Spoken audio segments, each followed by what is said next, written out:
Hi, I'm Paul Morin with the Energy Conservatory, and welcome to our webinar titled Using iTEC-700 to Monitor Combustion Appliance Zone Pressures. And the iTEC-700 app works with the Wi-Fi link, and the Wi-Fi link sends out a Wi-Fi signal that you can connect to on an iPhone or an iPad. You can also connect to it on a PC computer, and we will have Android apps coming out soon. So the Wi-Fi link sends out a Wi-Fi signal that you would connect to, and like you would connect to any other network. First time you connect to it, you'll need to enter a password, and then when you connect to it after that, you won't need to enter the password. This is our first run using Adobe Connect. So if you logged on before the webinar started, you would have seen a new opening screen with some things to do and things to click on, and some additional things to read. And we're certainly enjoying the additional features that Adobe Connect allows. This webinar will be about 20 minutes long, and we will take questions at the end. Please type in the questions in that question and answer box as you think of them, and I'll be answering some of the questions as we go along, and then some of them at the end. And any ones that I don't answer during the webinar, I will be emailing people personally who didn't get their questions answered. There'll be a link soon to the webinar on our website. And there's many other webinars. There's a few other webinars on the Wi-Fi link that you can check out, along with some other training webinars on our other products. And we certainly appreciate any feedback you can give us about improvements to our apps. Improvements to the existing iTEC-700, or if you have other ideas on what you'd like to see in apps. We're really looking forward to making the DG700, your existing DG700s that you have, as flexible as possible, and give you more functional use of your existing gauge.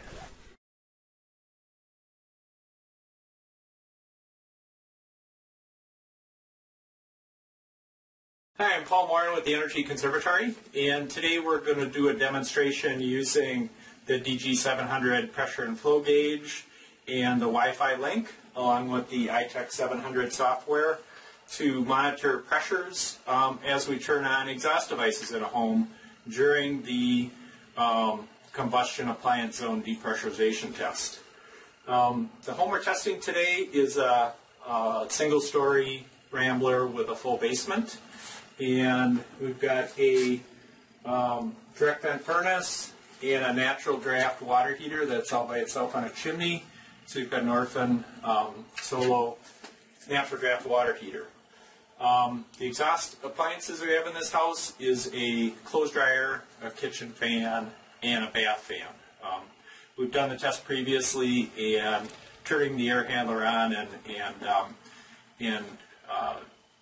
setting the door configuration doesn't change the pressure in the house, so we're not going to include that as part of the demonstration today. First step, I'm going to be connecting the tubing, and we've run a green tube to the outside, and we've got pretty calm winds today. It's winds are out of the west at about 5 miles an hour, so a pretty good day for testing. So we ran the green tubing around to the south side of the house, the side away from the wind, put it towards the middle of the building, up close to the house where it's sheltered from the wind. So we should see not a lot of movement due to wind today.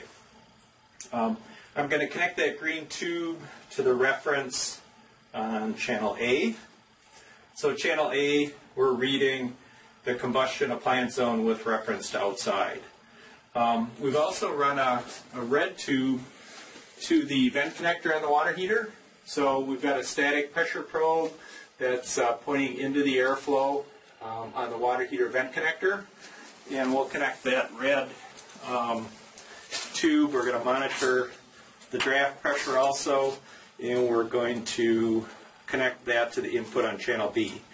So channel B will be reading the vent pressure in the water heater vent connector with reference to the combustion appliance zone. So we're going to leave the gauge down in the combustion appliance zone. Next, I'll put the Wi-Fi link on top of the gauge, and we've got the 9-pin connection that'll connect to the DB9 connection on top of the gauge. So we'll slide that on, and then there's 2 thumb screws that will tighten down to make that connection secure. So let's snug those down. And then the Wi-Fi link gets its power from the gauge by going into the AC adapter plug. So when we plug that in, we'll see the first of 4 lights will come on. That's the blue light that shows it's getting power. Then when we turn the gauge on, the second light, the green light will flash, and then it'll give a solid signal once we're sending out a Wi-Fi signal. So let's set that down.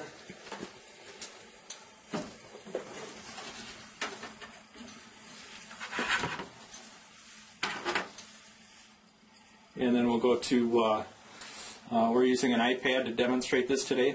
And we'll go to the settings, and then Wi-Fi. And we can see as one of the networks, the DG700 19779, that's the serial number of that DG700, is one of our networks that show up. And we'll connect to that by clicking it. If this is the first time we are connecting to that network, as with any Wi-Fi network, we'd have to enter a password. But once that password is entered in, you don't have to do that again. So it shows we're now connected to the Wi-Fi link. So now we'll launch the iTEC-700 app, and we can see it's searching and it's asking us to connect. Now DG700 19779 shows up, and it shows 8.3 volts, and we can go down below 7 volts before we start having battery issues. So it lets us know right away if we've got enough battery strength for running our test. We can also see that it's flashing amber there, and that's an indication that it's receiving information.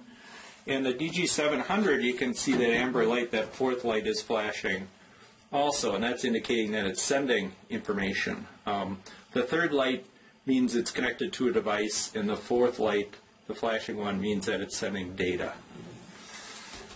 So now we can see a little bit of wind variation on channel A, but it's fairly calm today. So we're seeing about negative 2.8 for a baseline, or that's our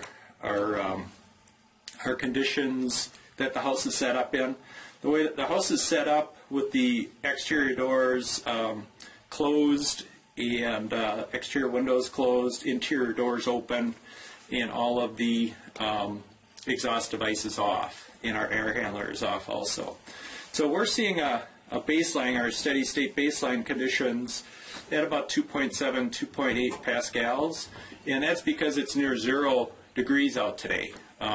It's wintertime in Minneapolis. We've been below 0 for a few days, so we're seeing 2.6 pascals as our baseline. It's showing a strong draft pressure. 5 pascals is a pretty strong draft pressure. As we turn on exhaust devices, we'll see that vent pressure move towards 0. So I'm going to hit baseline, and we'll enter this baseline. We can see our baseline is, the wind is affecting our baseline a little bit. We're up to negative 3.5. So we'll enter that baseline. And when we do that, channel B will start counting in seconds. And channel A will be displaying a moving average. So now we've got 13, 14, 15 second moving average. So this number will become more and more stable as this counting continues. And we'll wait until this number stays the same for about 5 seconds, and then we'll enter that number in. So now looks like we probably just had a bit of a wind gust, and we're down closer to where the numbers we were seeing initially. So we've stayed at, we're right at 2.7, 2.8 that we were seeing before. So I'll enter that number in. So now we can see our baseline that it entered in was 2.8. So our number is still going to fluctuate around a little bit because we do have some wind out today. But if we add together the pressure being displayed and the baseline number that it's showing there, that would be the actual number it's seeing. But what we want to do with channel A is see the change in pressure caused by turning on the fans, and that's what we'll see on the gauge now, is how that pressure is changing due to running the fans. And because channel B is moving around a little bit too, we want to get a better representative number of what these pressures are. So I'm going to hit the time average and change it to 10 seconds. And what that'll do is it'll give us a better representative number of what we're doing, because we're going to document these numbers also, so we can look at them to try to do some analysis with these numbers. So what I'm going to do is I'm going to take a screenshot. I'm going to take a screenshot of these numbers, and with this device you do it by pushing the sleep wake button or the on-off button at the same time as the home button. And when I do that, you'll see a flash, and now it's taking a picture of that. So we'll have a record that we entered the baseline in. We'll have a record of what our draft pressure started out with. So I'm going to turn this back to a 1 second average. So we're seeing real-time numbers, and then I'm going to turn the clothes dryer on.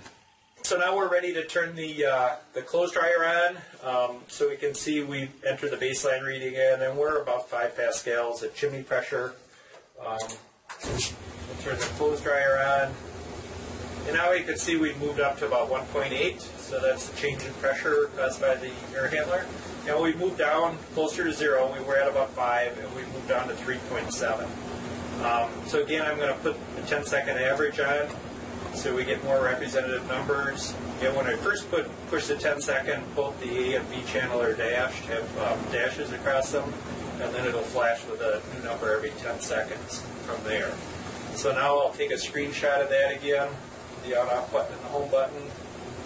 We can see that. Now we've documented how both of those pressures have changed when we turn the clothes dryer on. And next we'll leave the clothes dryer running, and we'll go up to the kitchen fan. Okay, now we're going to turn the kitchen fan on, and we can see we're 1.7 or so depressurization, and we're 3.84 for the water heater vent. Turn the kitchen fan on. You can see now we've jumped up to 3.8, 3.9, so that changed by quite a bit. Now we're down to 2 pascals in the water heater vent. We start out at 5, and now we're down to about 2. So I'm going to push 10-second average again, and then we'll document what the pressures were when both the clothes dryer and the kitchen fan are running. And we'll take a snapshot of that, pushing the on-off and the home button. So we've recorded that, and then we'll go to the bath fan. Okay, so now we're ready to turn the bath fan on, and we can see we're at a little bit over 3 pascals and 2.4 in the vent, and we'll turn the fan on.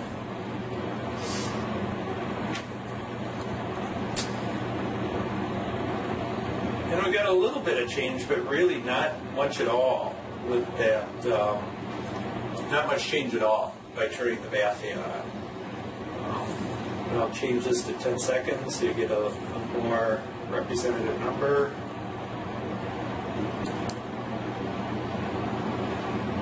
And we have a little bit of wind fluctuation, so we're actually at 3.6 now, so we're a little bit less than what our pressure was before, and we're at negative 2.1 in the vent. So I'll take a picture of those.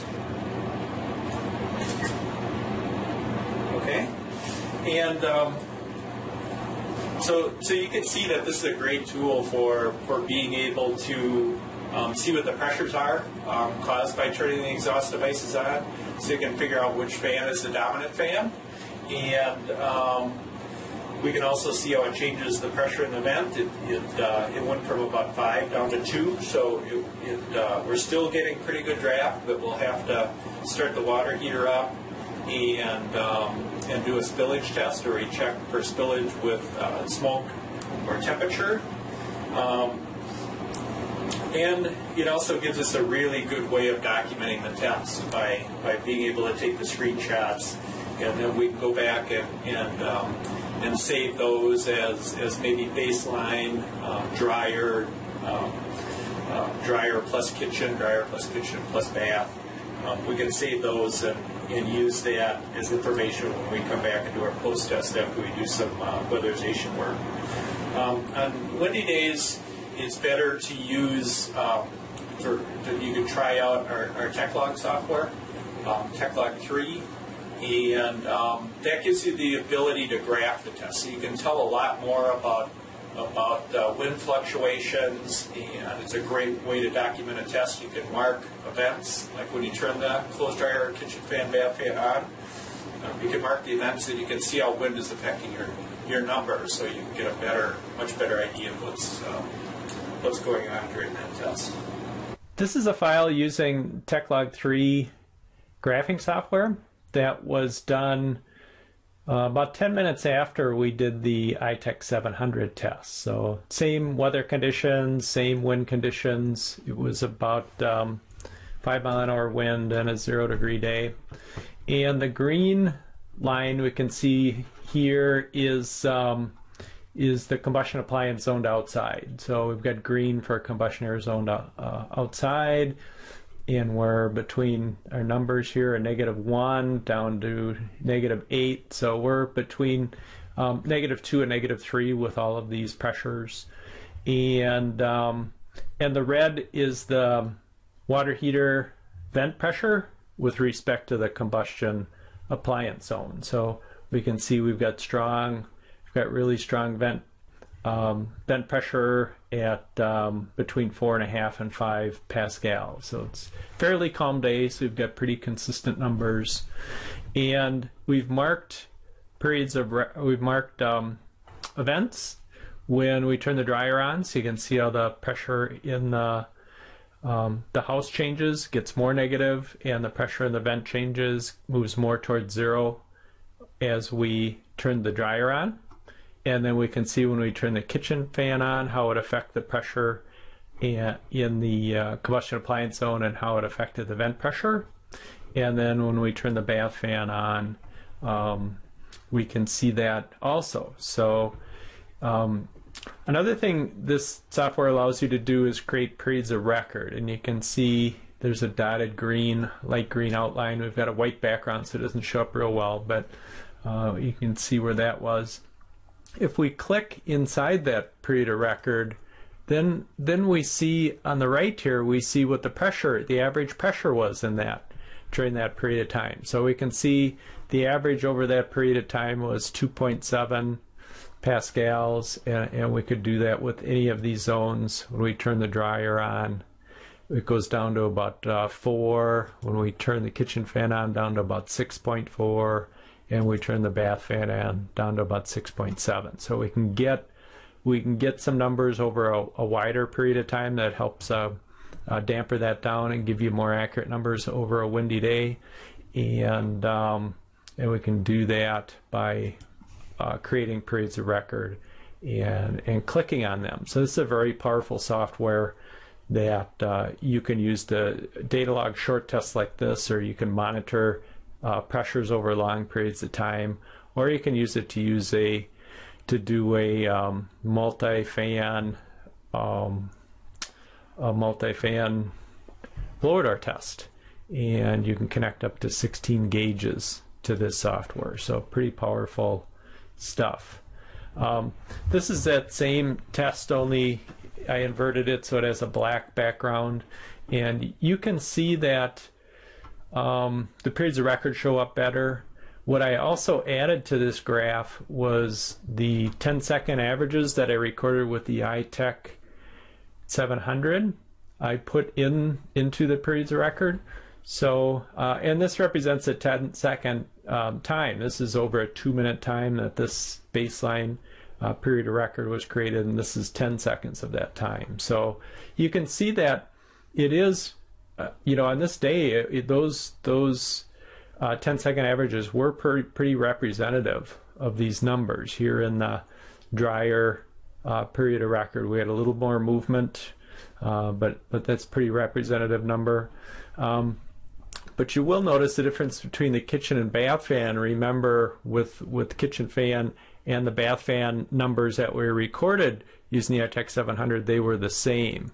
But we can see with more data in the graph, when it was done about 10 minutes later, we can see there's a little bit of a difference, about a half a Pascal, where it does look like with the graph that the pressures did go down when we turned that kitchen fan on, and the vent pressures represent that too. These are the bars that show the numbers taken with the iTEC-700, and we can pretty clearly see that the vent pressure went more towards zero as we turn that bath fan on. So we get a little more data with this using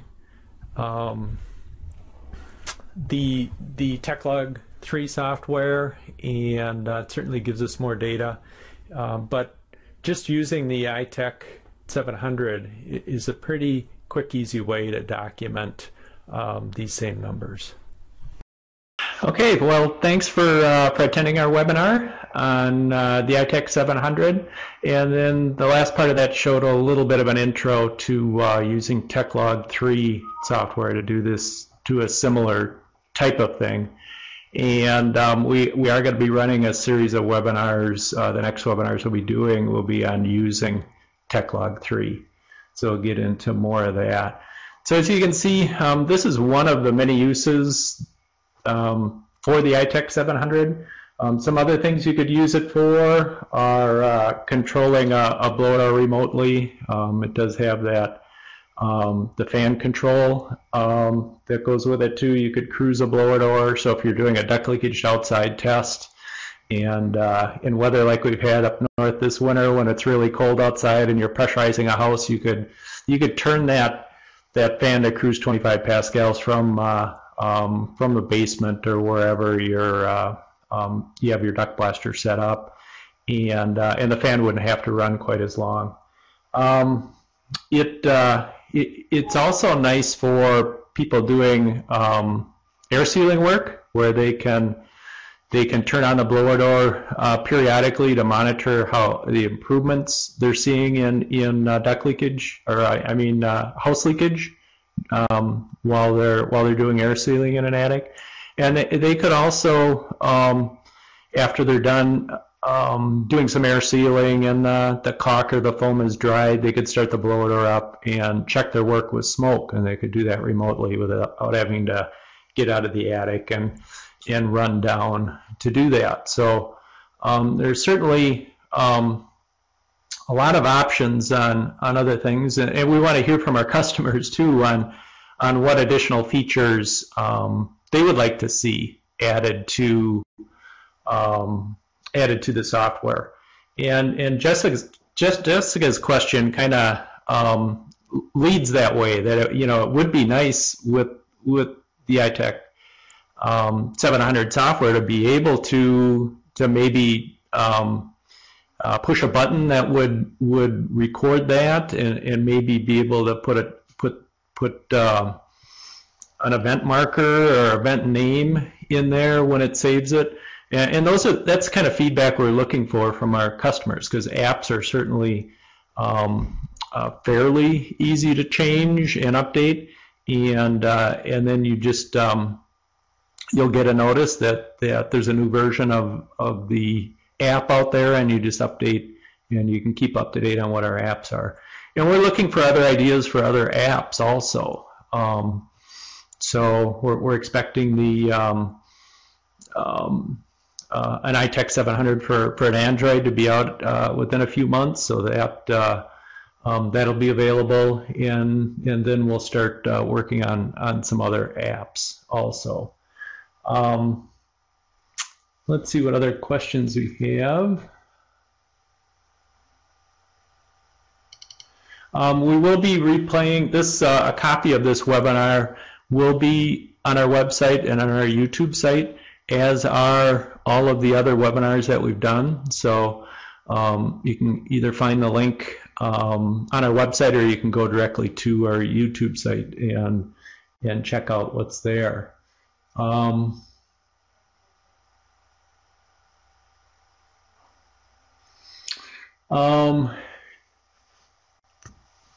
There are certainly some limitations to Wi-Fi. We've had, and our customers have had good luck on, like, if you've got a 2-story house with a basement, you can make connection anywhere in the house, and even in the attic. Wi-Fi does not travel well through mass walls like concrete block or poured concrete. It'll have troubles with those. It's best to have your gauge up off the ground, because that Wi-Fi link is sending out a Wi-Fi signal, and if it's only sending out a signal across the ground, it's not as well. So getting it up on a table or something of that sort is better. Wi-Fi is also affected by metal objects, so you don't want to put it on. You don't want to put your DG700 on a metal table or a clothes dryer or something like that. You'll want to put it on a non-metallic surface, and it sends out a better signal. And we're always here for tech support. If you have any questions at all about the Wi-Fi link or any of our software, or you have questions while you're in the field doing a test, feel free to give us a call. And Pete Burns and I are here for tech questions, and our office hours are 8 to 4 Central Time, and you can always get through to one of us. You can see Pete's been answering questions as we're going along here.